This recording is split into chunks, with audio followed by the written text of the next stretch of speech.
percaya hari ini Tuhan nyatakan kuasa dan kebaikannya buat setiap kita. Yang percaya Tuhan Yesus sangat baik, katakan amin.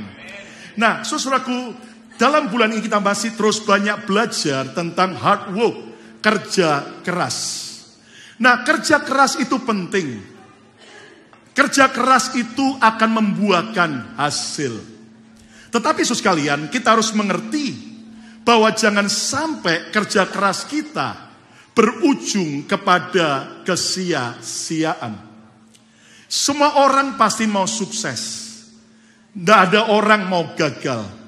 Bahkan percayalah, Tuhan kita ingin membuat kita sukses.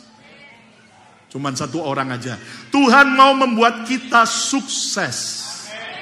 Sukses dalam berbagai area yang baik. Namun sekalian, ada sukses yang membawa kepada kebahagiaan. Tetapi ada kesuksesan yang bisa berujung kepada penyesalan. Dan di hari Father's Day ini, izinkan saya untuk mengajak saudara belajar tentang seorang pria, seorang bapak, seorang pemimpin Israel yang bernama Yeftah. Katakan bersama saya, Yeftah.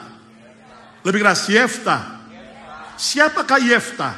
Yeftah adalah salah seorang hakim-hakim di Israel sebelum zaman masa kerajaan Israel. Maka Israel dipimpin oleh para hakim-hakim. Dan kita sudah mendengar tentang Simson. Kita tahu tentang, saudaraku, yaitu banyak hakim-hakim yang hebat. Tapi seringkali kita tidak familiar dengan Yeftah. Nah, kita akan belajar dari Yeftah. Bagaimana ternyata dia sukses, dia berhasil, namun berujung kepada penyesalan. Di ibadah yang kedua hari ini saya akan sampaikan tema antara sukses dan penyesalan. Between success and regrets. Saudara sekalian, saya berdoa biar kita belajar dari Yeftah, supaya saudara tidak sampai sukses berakhir dengan penyesalan. Tapi saya berdoa biar semua kita sukses berakhir dengan kebahagiaan. Siapa mau sukses dan bahagia? Tepuk tangan yang meriah. Ayo lebih meriah lagi bagi Tuhan Yesus. Dan ingat, khotbah ini bukan hanya untuk para pria, tapi juga untuk semua kita. Lihat Hakim-Hakim pasal 11 ayat 30 sampai ayat 40. Cukup panjang, namun simak baik-baik. Lalu bernasarlah Yeftah kepada Tuhan. Yeftah berdoa, berkaul, bernasar, berjanji kepada Tuhan, katanya, jika engkau sungguh-sungguh menyerahkan Bani Amon itu ke dalam tanganku, jika Tuhan memberi kemenangan atas musuh Israel yaitu Bani Amon. Ayat 31. Maka apa yang keluar dari pintu rumahku untuk menemui aku, pada waktu aku kembali dengan selamat dari Bani Amon, itu akan menjadi kepunyaan Tuhan. Dan aku, Yeftah, akan mempersembahkannya sebagai korban bakaran. Ini sebuah nasar janji. Kalau Tuhan beri kemenangan atas musuh, yaitu atas Bani Amon, siapapun yang keluar pertama menyambut Yeftah pulang perang, akan dipersembahkan sebagai korban bakaran. Ayat 32. Kemudian Yeftah berjalan terus untuk berperang melawan Bani Amon. Dan Tuhan menyerahkan mereka ke dalam tangannya. Tuhan memberi kemenangan kepada Yeftah. Ayat 33. Ia menimbulkan kekalahan yang amat besar di antara mereka. Yeftah menimbulkan kekalahan besar kepada orang Amon. Mulai dari Aror sampai dekat Minit. 20 kota banyaknya. Dan sampai Abel Keramim. Sehingga Bani Amon itu ditundukkan di depan orang Israel. 34. Ketika Yeftah pulang ke Mispa, ke rumahnya. Setelah perang dan menang, tampaklah anaknya perempuan keluar menyongsong dia dengan memukul rebana serta menari-nari. Dialah anaknya yang tunggal Selain dari dia tidak ada anaknya laki-laki atau perempuan. Ternyata anak perempuan Yefta tunggal ini keluar menyambut kepulangan ayahnya dengan kemenangan. Dia memukul rebana dan menari-nari. Ayat 35, demi dilihatnya dia, dikoyakkannya lah bajunya.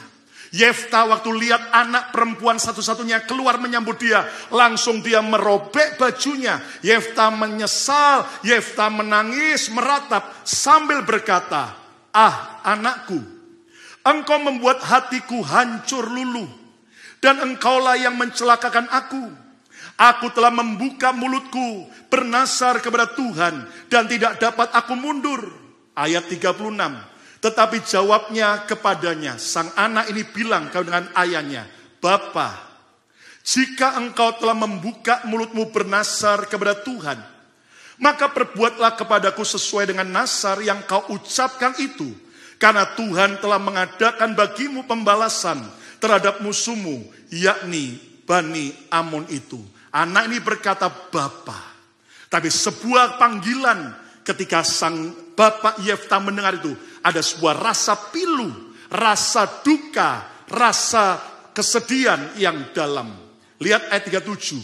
Lagi katanya kepada ayahnya, "Hanya izinkanlah aku melakukan hal ini. Berilah keleluasaan kepadaku 2 bulan lamanya, supaya aku pergi mengembara ke pegunungan dan menangisi kegadisanku bersama-sama dengan teman-temanku. Biar aku mendapat waktu 2 bulan, aku mau menangisi hidupku dengan teman-temanku." Sebuah ratap tangis penyesalan yang mengerikan. Ayat 38, jawab Yefta, "Pergilah," dan ia membiarkan dia pergi 2 bulan lamanya. Maka pergilah gadis itu bersama-sama dengan teman-temannya, menangisi kegadisannya di pegunungan. Ratap tangis. Ayat 39, setelah lewat kedua bulan itu, kembalilah ia kepada ayahnya.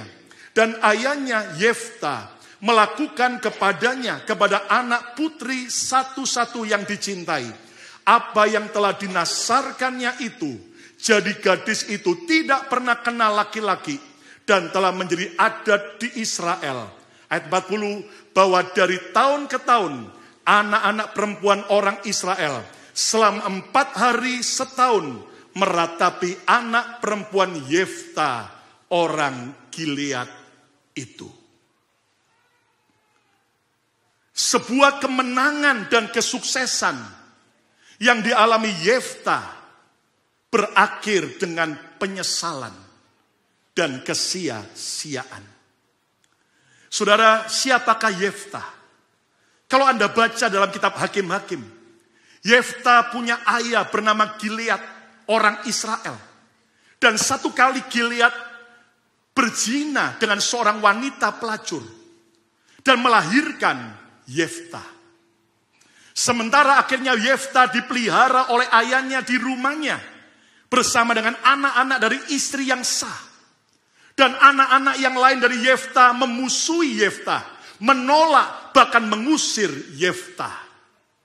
Lihat bagaimana Yefta seorang yang tertolak, seorang yang terhina, yang diusir.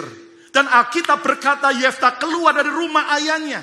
Lalu dia bergabung dengan para kriminal, para perampok, para penjahat. Bahkan Yefta berhasil menjadi pemimpin daripada gerombolan para perampok. Di saat akhirnya Israel dikepung oleh musuh bangsa Amon. Dan tidak lagi ada pemimpin yang bisa membawa mereka pada kemenangan. Lalu akhirnya orang-orang Israel datang kepada Yefta. "Please, pimpin kami perang. Dan kalau kamu menang, kamu jadi pemimpin kami." Dan Anda tahu Yefta, seorang yang terluka, seorang yang tertolak, seorang yang dihina. Ketika ada sebuah kesempatan untuk menunjukkan kehebatannya, untuk menunjukkan kepemimpinannya, di situ ambisi dan emosinya meluap. Yefta ingin menunjukkan diri, "Aku hebat, aku bisa membawa kemenangan." Dan Yefta akhirnya datang kepada Tuhan. Dan dengan emosi, dia bernasar, siapapun yang keluar pertama, kalau orang itu menyambut aku pertama, kalau Tuhan memberi aku kemenangan, maka orang itu akan jadi korban bakaran. Yefta berpikir yang keluar mungkin pembantunya. Yefta berpikir mungkin yang keluar yang lain. Tapi begitu dia pulang perang kaget. Yang keluar siapa? Anak putri satu-satunya yang dia cintai. Saudara, sebuah kesuksesan yang akhirnya diakhiri dengan penyesalan. Ratap tangis. Dan Anda tahu sampai hari ini, tradisi orang Yahudi, sejak itu sampai sekarang, ada 4 hari dalam setahun, para wanita-wanita, terutama para mereka yang gadis-gadis, meratapi akan kematian anak Yefta ini. Saudara, mungkin Anda bertanya, Pastor Lukas, jadi sebenarnya bagaimana akhir hidup anak Yefta ini? Saya pelajari dari komentari Bible. Ada 2 pendapat. Yang pertama adalah benar-benar putri Yefta ini akhirnya disembelih, dikorbankan, jadi korban bakaran seperti yang dinasarkan kepada Tuhan. Tapi juga ada yang berkata bahwa anak perempuan Yefta ini akhirnya yaitu tidak dibunuh, tapi dipersembahkan kepada Tuhan seumur hidupnya. Mengabdi, melayani Tuhan di bait suci, dan tidak boleh menikah, dan tidak pernah punya anak. Kira-kira yang mana yang benar? Kita tidak tahu pasti. Tetapi sekalian, kalau Anda baca tadi, benar-benar dia sudah bernasar, siapapun akan aku persembahkan dan jadi korban bakaran. Dan Anda tahu saudaraku, sebuah kemerian kemenangan, pesta kemenangan yang berujung kepada penyesalan. Saudara, saya berdoa biar kebodohan dan kesalahan Yefta tidak terulang dalam hidup kita. Saya memberkati dalam nama Yesus, biar setiap kita sukses berujung kepada kebahagiaan. Ayo yang mau tepuk tangan lebih meriah lagi. Ayo lebih meriah lagi. Saudara, saya di kota ini sejak tahun 2000. Kemurahan Tuhan sudah 24 tahun. Ada teman-teman yang mungkin lebih lama atau masih lebih baru. Dan saya menyaksikan, mendengar ada kisah-kisah sukses para perantau-perantau Indonesia ke negara Amerika. Ada yang dulunya kacau, tapi akhirnya sampai di Amerika ketemu Yesus, diubahkan. Ada yang dulunya hancur di Indonesia, sampai ke Amerika, jadi luar biasa, dan berhasil, dan dipakai Tuhan. Tapi jujur, tidak sedikit juga kisah-kisah tragis, kisah pilu. Dan jika sampai hari ini saya mengenang kisah itu, ada sesuatu kesedihan duka di hati saya. Ada orang Indonesia kerja susah payah, rajin, sampai double job, sampai saudaraku, pokoknya kerja tidak kenal lelah, overtime terus di pabrik. Dan dia bertahun-tahun berhasil kumpulkan sekian puluh ribu US dollar. Yang dia akan jadikan modal saat pulang ke Indonesia. Dan ketika di hari terakhir, setelah dia sudah beli tiket pesawat untuk pulang for good. Dan dia dalam perjalanan, ternyata dia dirampok. Dan uang hasil puluhan ribu yang dikumpulkan bertahun-tahun, raib dalam tempo sekejap. Saudara, jelas ini sesuatu yang sangat menyedihkan. Ada juga orang yang dari berasal keluarga baik-baik, cinta Tuhan, suami istri datang dengan 2 anak kecil-kecil. Tetapi sampai di Amerika, ternyata mereka mengalami banyak hal. Dan sampai akhirnya suami istri ini cerai. Bahkan selingkuh. Bahkan akhirnya anak-anak kecil ini sudah dewasa. Dan setiap kali saya ketemu mereka, saya teringat sebuah kisah tragis yang dialami. Bahkan juga saya ingat ada seorang yang aktif di gereja. Yang setia dalam pelayanan. Tiba-tiba satu kali dia menghilang. Alasannya pamitan pulang Indonesia. Minta didoakan, kami doakan. Dan ternyata tidak pulang. Dia pindah awalnya ke sebuah state yang lain.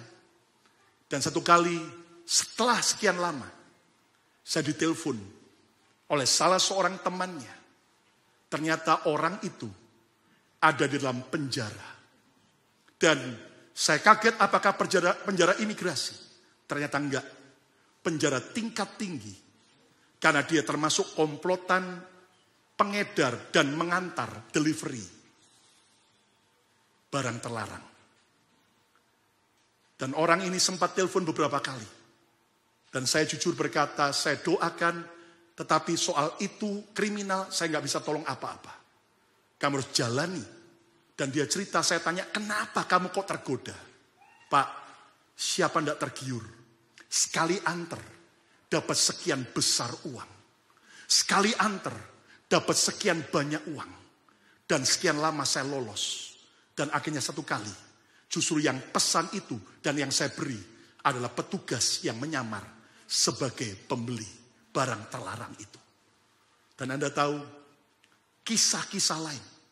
Di sebelah gereja kita ada kantor pos office. Paling tidak sejak 2002 sampai hari ini.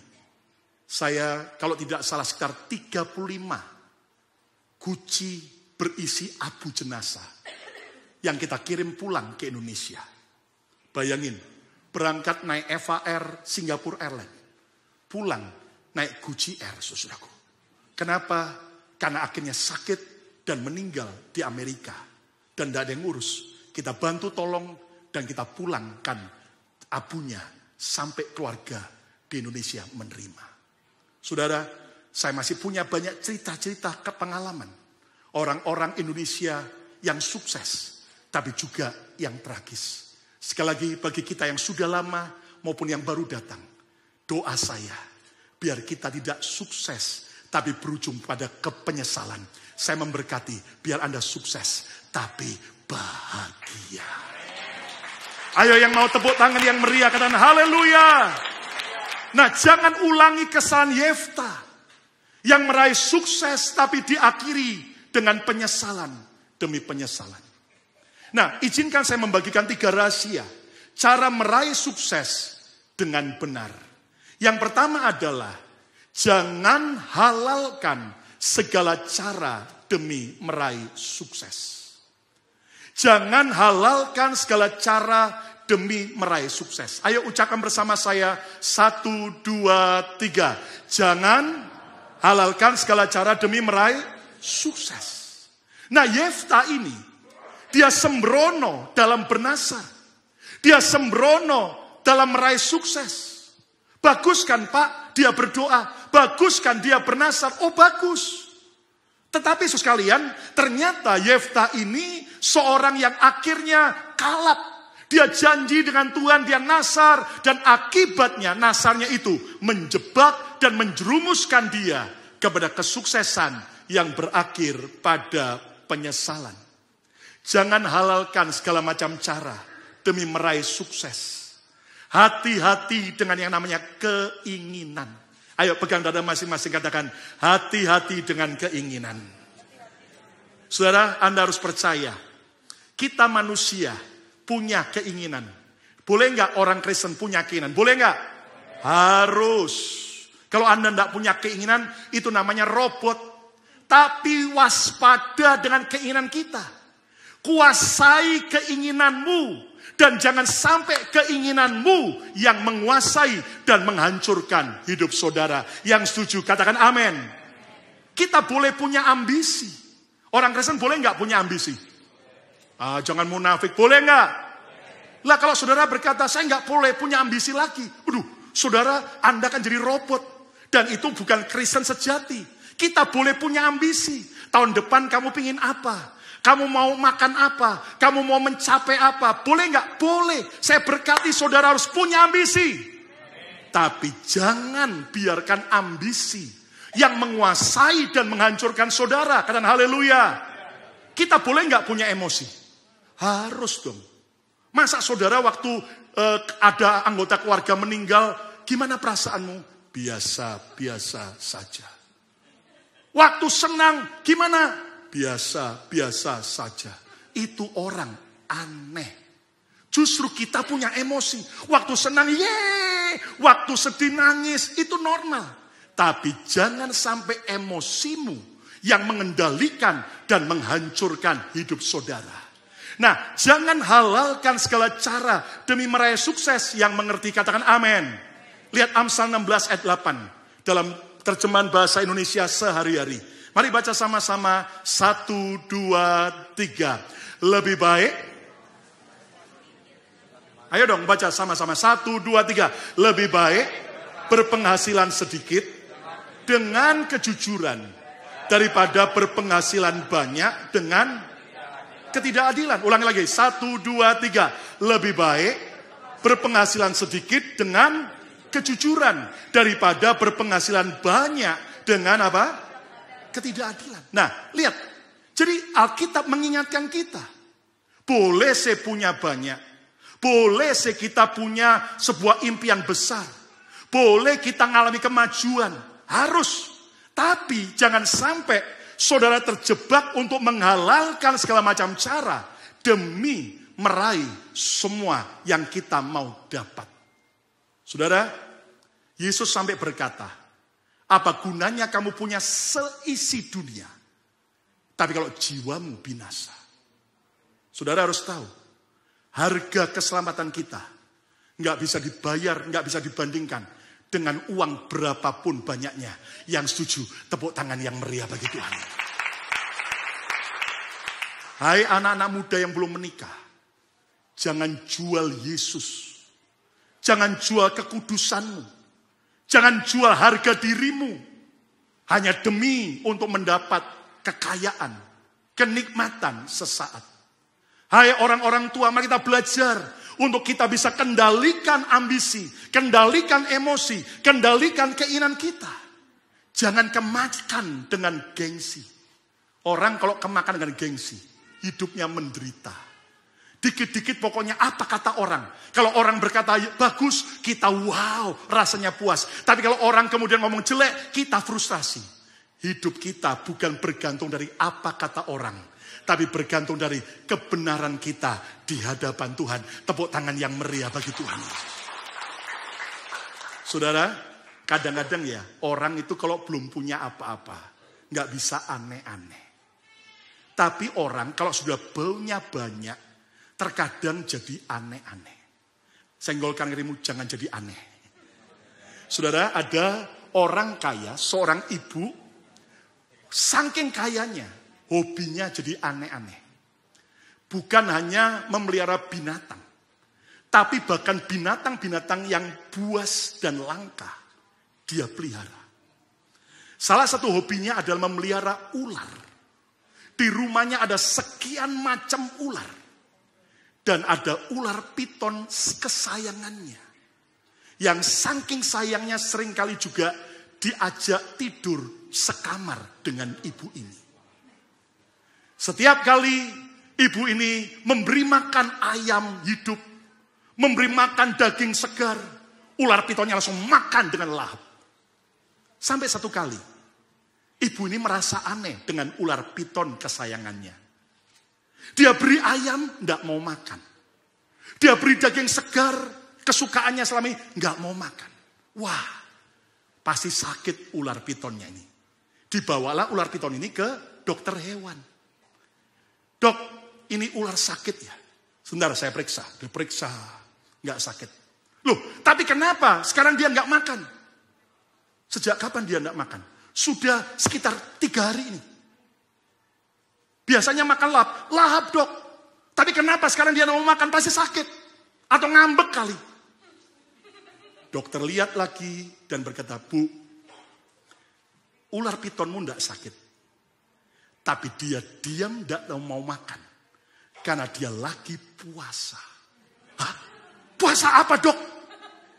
Dia sudah melihat, mengukur tubuhmu. Dan dia sedang puasa mempersiapkan perutnya dengan ukuran sesuai panjang tinggi tubuhmu. Dan kalau dia sudah siap, dia akan telan kamu. Kaget ibu ini, langsung dijauhkan. Mumpung belum jadi samcan. Saudara, ini true story. Anda tahu, ambisi, emosi, keinginan, itu seperti ular piton yang ada di sekitar kita. Ada kalanya kayaknya baik, tapi hati-hati. Kalau kita tidak bisa kendalikan dan kuasai, yang namanya not enough, tidak pernah cukup, tidak pernah bersyukur, tidak pernah puas. Satu kali ular piton itu akan justru memangsa kita dan menghancurkan kita. Dalam nama Yesus, biar kita tidak menghalalkan segala macam cara, tetap mau hidup benar di hadapan Tuhan. Tepuk tangan yang meriah bagi Tuhan. Well, ular piton ini juga bisa bicara orang-orang yang dekat dengan kita. Ada orang-orang yang kayaknya baik dengan kita. Apapun mereka bilang, good, keren. Padahal sedang siap untuk menerkam dan menelan kita. Hati-hati.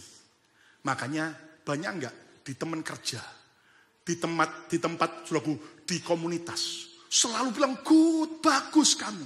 Tiba-tiba satu kali dia menelan kita. Ada enggak? Ada enggak? Sudahlah, enggak usah diceritain, dari wajahnya sudah kelihatan. Saudara. Orang yang tadinya baik dengan kita, tiba-tiba pacar ditikung. Orang yang baik dengan kita, kerjaan ditikung. Ternyata dia mengkhianati. Banyak enggak? Banyak. Nah, hari ini mari kita belajar. Jangan halalkan segala macam cara demi meraih sukses. Tetap hidup takut akan Tuhan. Tetap hidup benar. Percayalah, ujung-ujungnya bukan kesuksesan yang penuh penyesalan. Kesuksesan yang penuh kebahagiaan. Katakan haleluya. Yang kedua, saudara sekalian, cara meraih sukses dengan benar adalah sukses menuntut kerja keras dan kerja pintar. Ucapkan bersama saya, kerja keras. Kurang keras, kerja keras. Katakan kerja pintar. Nah, kerja keras itu penting.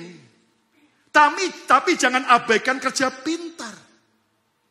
Kenapa? Karena Yefta ini kayak kerja keras. Dia mau perang, dia mau memberikan kemenangan bagi bangsanya. Dia mau membuktikan diri bahwa dia hebat, pemimpin yang patut diteladani, memberi kemenangan, keamanan bagi Israel. Tapi dia bodoh. Saudara, saya mau tanya, coba kita berandai-andai. Seandainya Yefta tetap maju perang, dia doa minta penyertaan dan kemenangan dari Tuhan, namun dia bernasar dengan cara yang benar. Misalnya, Tuhan, kalau sampai aku kau beri kemenangan, aku mau mempersembahkan korban dari kekayaanku, dari binatang yang terbaik. Kira-kira Tuhan juga beri kemenangan tidak? Halo? Iya. Tapi gara-gara dia kerja keras, tapi tidak kerja pintar, kebablas. Akhirnya dia ketipu dengan yaitu emosinya sendiri. Saudara, gunakan kepintaranmu. Bukan untuk merugikan orang lain. Tapi justru jadi berkat. Saya percaya yang namanya orang Indonesia tiada lawannya. Dan amin. Bilang lagi, orang Indonesia nggak ada lawannya. Bilang lagi, orang Indonesia pinter-pinter. Loh, bagi para orang-orang yang pinter, orang Indonesia yang pinter yang hadir ini, ayo kita beri tepuk tangan. Loh, jangan sampai Anda meremehkan Indonesia. Amerika saja sekarang niru Indonesia. Betul? Loh, betul nggak? Betul. Bayangin saudaraku. Orang Indonesia itu menginspirasi. Lihat, baru lulus dari sebuah university di Amerika, seorang anak muda Indonesia berhasil bisa cum laude dan akhirnya membuat sampai kagum warga Amerika. Ada anak muda dari Indonesia bisa menemukan ini, menemukan itu. Saudara, bahkan Anda tahu LED ini, ya, Ini penemunya siapa? Sudah tahu, ada seorang profesor masih muda di Pennsylvania, orang Indonesia. Dia yang menemukan. Akhirnya dibeli penemuannya oleh begitu banyak perusahaan. Jadi sekarang setiap LED dijual dimanapun, dia dapat juga royaltinya. Dan itu orang Indonesia, usianya masih muda. Iri semua. Kok enggak tepuk tangan bagi Tuhan? Tapi kita punya kepandaian, kepintaran, jangan sampai kemudian malah merugikan orang lain. Katakan amin. Ya, orang Indonesia itu pintar-pintar. Tapi ada yang pintar yang benar. Tapi juga pintar yang merugikan. Makanya katanya gini, kalau makan buffet, all you can eat. Mereka tidak mau menguntungkan buffetnya. Makanya banyak buffet bangkrut, saudaraku. Kenapa? Hidup Indonesia, saudaraku. Dia selalu cari, jangan sampai makan dikit, nanti kamu rugi. Jadi akhirnya benar-benar dia tidak rugi, dia untung. Tapi buffetnya yang bangkrut, saudaraku. Nah, hari ini kita belajar, jangan sampai kita cuma kerja keras, tapi juga kerja pintar. Pintarnya harus jadi berkat. Tepuk tangan yang meriah bagi Tuhan. Lihat Mazmur 127 ayat pertama sampai yang kedua. Nyanyian Siara Salomo, jikalau bukan Tuhan yang membangun rumah, sia-sialah usaha orang yang membangunnya.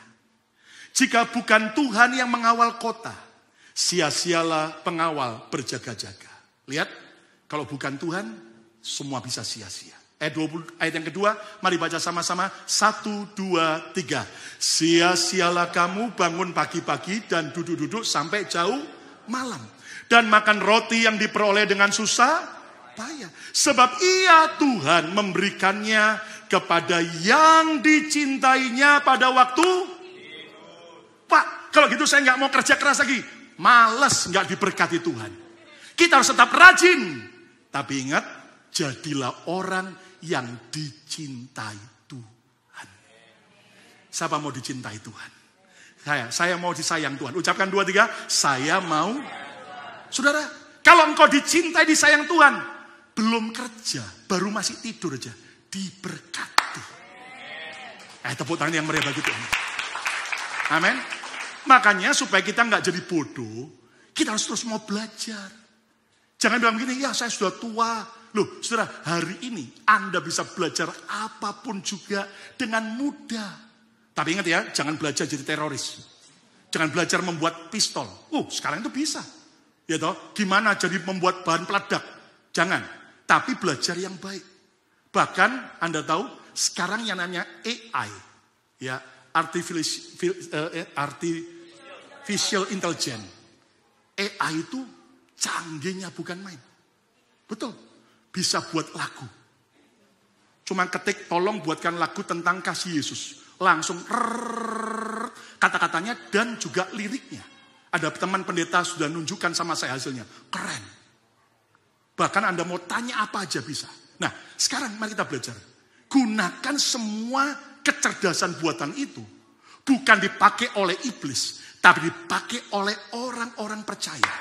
Sehingga saudara jadi orang-orang yang sukses. Karena engkau kerja keras. Tapi juga kerja pintar. Tepuk tangan yang meriah bagi Tuhan. Saya sudah diberitahu teman, Pak, ini aplikasi AI yang terbagus. Saya sudah coba download, saya coba pakai. Keren. Soal kesehatan, tanya sama dia. Soal hukum di Amerika, tanya sama dia. Soal hukum di Indonesia, tanya. Soal apa aja. Dan Anda tahu, kalau kita orang Kristen, ketinggalan. Saudara tidak akan pernah maju lagi. Ayo saya challenge. Dan saya sudah berdoa untuk tahun 2025, tahun depan. Tuhan sudah memberikan pada kita tema. Yaitu sekalian future foresight. Future foresight. Kita harus sudah bisa melihat masa depan. Memprediksi dan mempersiapkan masa depan. Dan saya tetap percaya di tengah-tengah goncangan, kesukaran yang ada. Masa depan kita cemerlang di dalam Yesus. Katakan amin. Yang ketiga, yang terakhir, cara meraih sukses dengan benar. Jangan lupakan keseimbangan. dan prioritas hidupmu. Apapun yang tidak seimbang, tunggu tanggalnya jatuh. Saudara, kita harus seimbang antara kesehatan roh, kesehatan jiwa, kesehatan tubuh. Ada orang yang sangat kuat rohnya, cinta Tuhan, intim dengan Tuhan, tapi mengabaikan kesehatan tubuhnya, kesehatan jiwanya. Dikit-dikit stres, dikit-dikit saudaraku frustrasi, bahkan kuat doanya, kuat rohaninya, tapi nggak pernah olahraga. Maaf kata, itu nggak seimbang.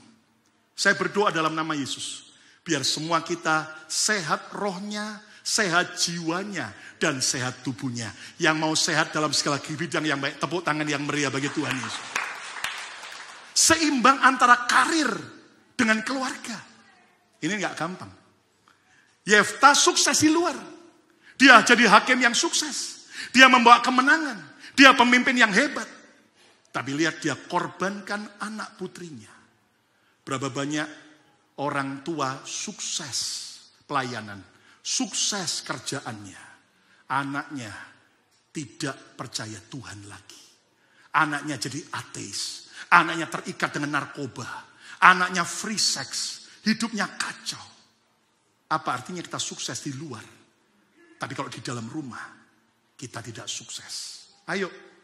Tapi ada berkata, oh ya kalau gitu kalau penting sukses keluarga. Di luar tidak perlu sukses. Nggak seimbang juga. Saya berdoa, keluargamu kuat, tapi juga masa depanmu di luar juga bahagia. Tepuk tangan yang meriah bagi Tuhan. Amin. Seimbang mengelola berkat. Seimbang mengelola semua yang harus kita kelola. Ayat yang terakhir, Amsal 11 ayat yang pertama. Ayo ucapkan sama-sama, baca 1, 2, 3. Neraca serong adalah kekejian bagi Tuhan. Tetapi ia berkenan kepada batu timbangan yang apa? Tepat. Neraca yang serong adalah kekejian bagi Tuhan. Ini bukan cuma bicara soal perdagangan. Harus jujur, nggak boleh menipu. Tapi bicara neraca juga bicara tentang kehidupan kita. Kalau kita unbalanced, dikatakan dalam Amplified, a false balance. Kalau sampai palsu, seimbang tapi palsu, padahal nggak seimbang, itu akan membawa memalukan dan dosa kepada Tuhan. Hari ini saudaraku, seimbangkan hidupmu. Jangan abaikan, jangan lupakan keseimbangan dan prioritas. Kita ini ya, waktu masih kecil, masih muda, keseimbangan kita bagus. Sekarang ini kita sudah makin tua. Ya, hati-hati, tetap kita harus belajar jaga keseimbangan. Kenapa? Keseimbangan itu harus dijaga, dilatih terus tiap hari. Ingat, makanya kalau kita tambah tua, jangan sampai jatuh di kamar mandi. Banyak orang tua sudah kepleset kamar mandi, kena kepalanya atau patah tulang, dan Anda tahu itu akhirnya sangat mengerikan.